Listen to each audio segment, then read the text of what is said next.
우리 동네 라디오. 이 시간은 마을 미디어 활동가들이 서울 각 지역의 소식을 직접 전달합니다. 안녕하세요. 우리 동네 라디오 주민내거리 이혜정입니다.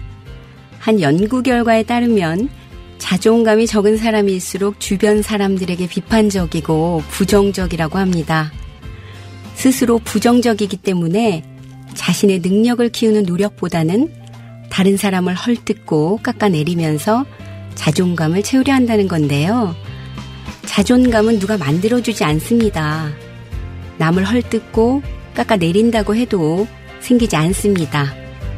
오히려 공허함만 더 생깁니다. 남을 부정하고 불평하는 소모적인 생각은 버리고 내 안에서 스스로를 인정하고 성취감을 맛볼 때 가질 수 있는 거겠죠? 우리 동네 라디오, 먼저 소리로 전하는 우리 동네는 제한동포들의 단체 환갑잔치 현장으로 가보시죠. 한일의 지금부터 시작하겠습니다. 여러분들 보니까 참 이쁘네요. 우리 동생들이 즐거웁니다. 그래 다름이 아니고 여러분들 여기에 전라도에서도 오시고 축하 분위기가 가득한 여기는 중국 흑룡강성 몽릉시 조선족 중학교 1975년도 졸업생 단체 환갑 파티 현장입니다.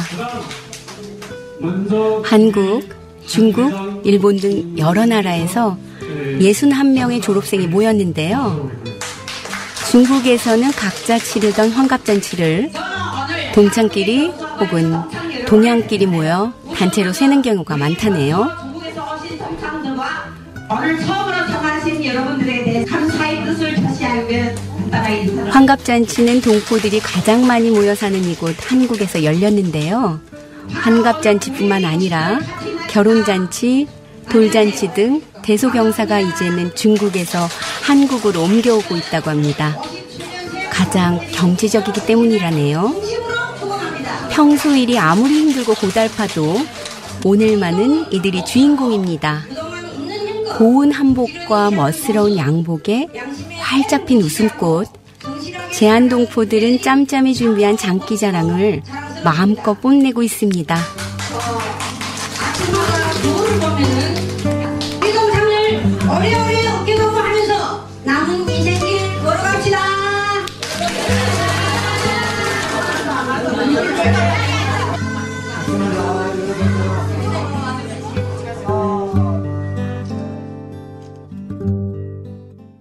지금 한국에 거주하고 있는 제한 중국 동포가 80만 명에 달한다고 하는데요. 이분들은 어떻게 한국 생활을 하고 계실까요? KCN TV, 한중방송, 이화실, 이천희 두 분이 제한동포들의 희노애락이란 주제를 가지고 이 자리에 나오셨는데요. 안녕하세요. 네, 안녕하세요. 네, 안녕하세요. 네, 오늘 튤립꽃처럼 보라색 옷을 똑같이 입고 오셨어요. 화사하니 좋습니다. 봄 냄새가 나고요. 네. 네. 제한 중국 동포가 80만 명이나 되나요? 네. 네, 꽤 많은 분들이 거주하고 계시는데요. 이분들은 한국에서 어떤 경제활동들을 하고 계시는지 궁금합니다. 아, 네. 네. 초창기에는요, 그 대부분 단순 노무직에 많이 종사했는데요. 이를테면 건설 현장이나 식당 일, 가사 도우미 등 이런 업종이지요.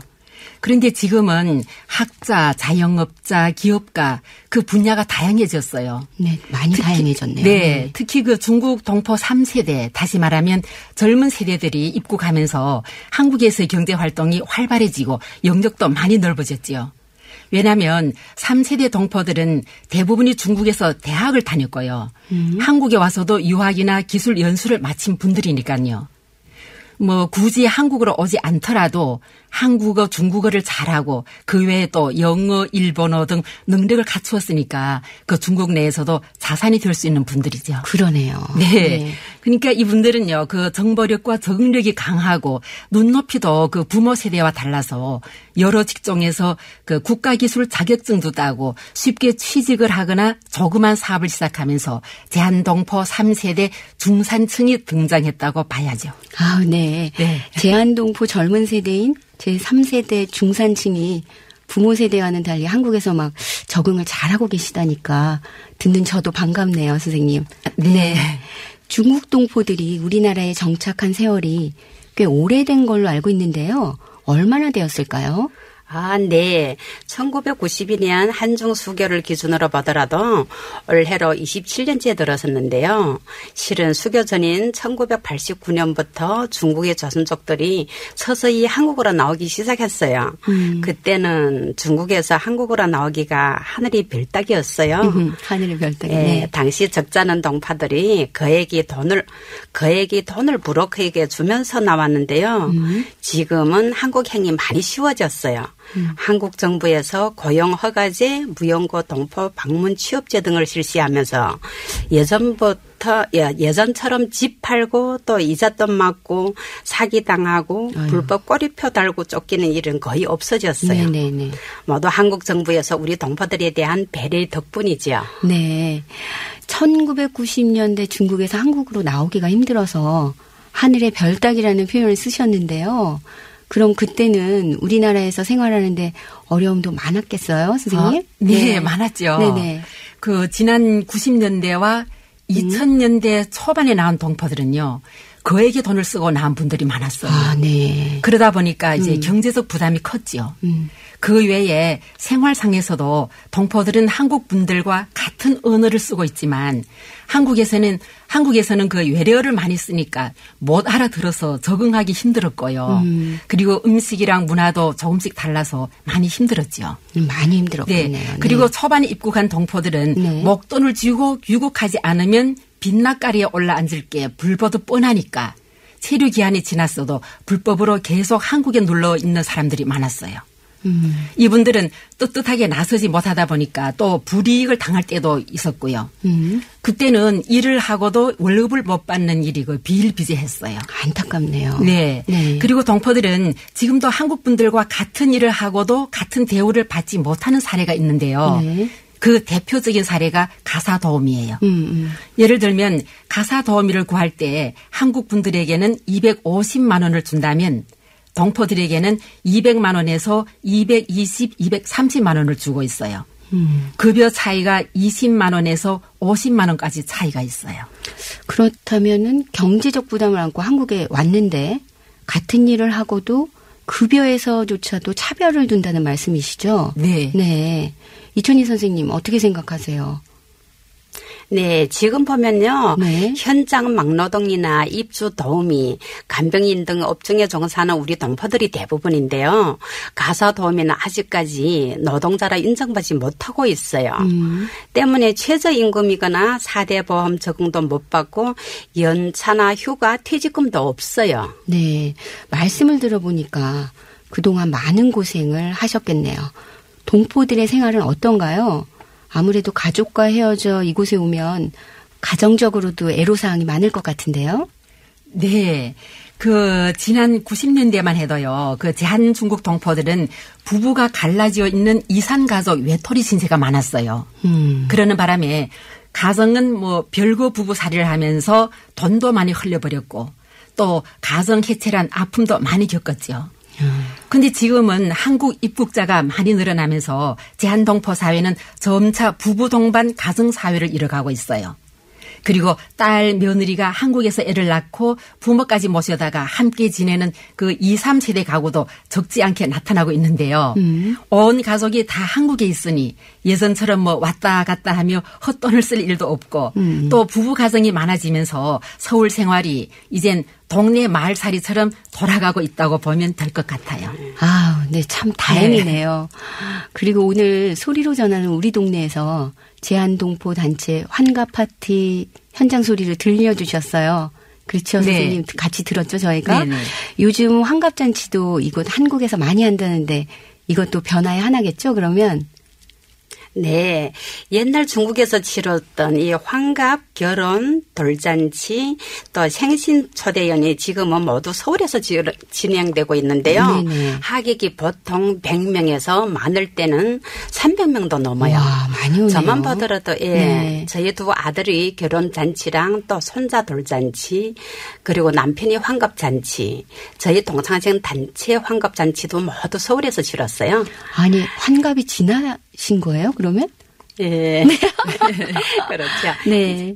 이제 휴가 때면 친척, 친구, 또 동창들이나 동갑, 환갑 파티도 모두 이어져 가고 있는데요. 네네. 대부분은 모두 서울 대림동에서 진행하고 있어요. 대림동이요? 예. 네. 돈만 벌려고 태어난 게 아니잖아요. 그렇죠. 애들도 다 커서 이제 출세했으니 이젠 우리도 당당하게 살아야겠다는 게 지금 동포들이 심리예요. 아, 잘하셨습니다.